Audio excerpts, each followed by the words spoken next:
성경의 여인들의 이야기는 자주 등장하지 않지만 그럼에도 불구하고 하나님을 위하여 위대한 사명을 감당했던 여인들이 있습니다.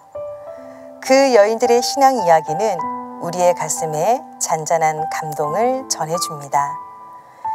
요게벳은 구약 성경에 나오는 가장 위대한 여인이라고 할 수 있는 모세의 어머니입니다.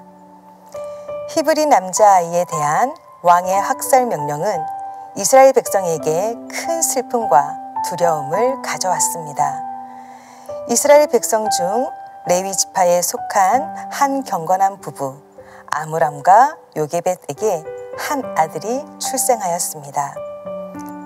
이 사람들은 이스라엘의 해방 시기가 가까이 이르고 있다는 것과 하나님께서 그분의 백성을 위하여 한 구원자를 일으키시리라는 것을 믿는 신실한 믿음의 사람들이었습니다.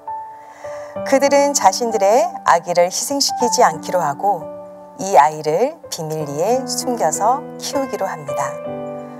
아므람과 요게벳은 자신들의 아이가 하나님의 뜻을 성취하는 인물로 사용되기를 소원하며 엄숙한 마음으로 하나님 앞에 아이를 봉헌하였습니다.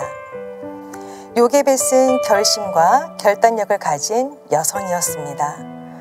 그러나 시간이 흘러 더는 아이를 숨겨서 키울 수 없는 처지가 되었습니다. 아이의 울음소리는 점점 더 우렁차졌고 매일매일 커가는 아이를 더는 숨겨놓고 안전하게 키울 수가 없게 되었던 것입니다. 커다란 갈대로 바구니 상자를 만들고 안에 물이 스며들지 않게 역청과 나무진을 칠했습니다. 아이를 그 바구니에 담아 하숫과 갈대 사이에 띄우기로 하였던 것입니다. 드디어 그날이 왔습니다. 결정을 행동으로 실천해야 하는 비장한 순간이 다가온 것입니다.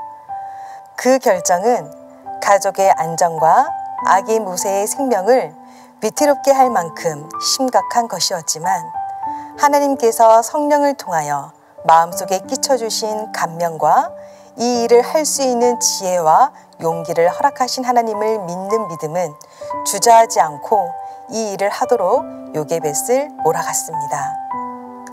그러나 아무리 역청을 입혀서 물이 들어오지 않게 하였다 해도 그 갈대 상자에 아기를 넣고 또 앞으로의 일과 아기의 생명의 안전도 예측하지 못한 채 바구니를 물 위에 띄운다는 것은 엄마 요게벳에게는 위험천만한 일로 느껴졌을 것입니다. 그녀는 마지막으로 다시 한번 새근새근 잠든 아이의 얼굴을 들여다보았습니다. 위대하신 여호와 하나님의 섭리와 보호의 손길이 너에게 함께하기를 위해 기도하는 어머니의 심정으로 바구니를 띄웠습니다.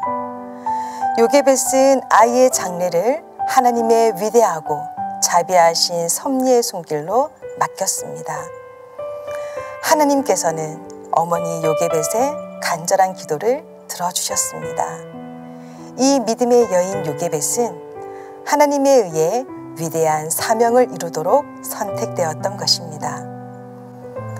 요게벳은 아이의 마음에 하나님을 경외하고 진리와 공의를 사랑하는 정신을 불어넣으려고 노력하였으며 부패하게 하는 악의 세력으로부터 보전할 수 있도록 매 순간 열렬히 기도하였습니다. 모세를 향한 그녀의 믿음의 교육은 눈물겨운 것이었습니다. 모세는 훌륭한 하나님의 종이 되었습니다. 평생 이스라엘 백성의 지도자로서 보여주었던 그의 투철했던 신앙심은 바로 하나님의 지혜를 의지하며 간절한 기도로 교육한 어머니인 요게벳의 신앙교육의 결과였던 것입니다. 유랑민이며 노예였던 한 히브리 여인이 끼친 교육의 가마는 위대한 결과로 나타났습니다. 오늘도 하나님께서는 요게벳과 같은 믿음의 어머니를 찾고 계십니다.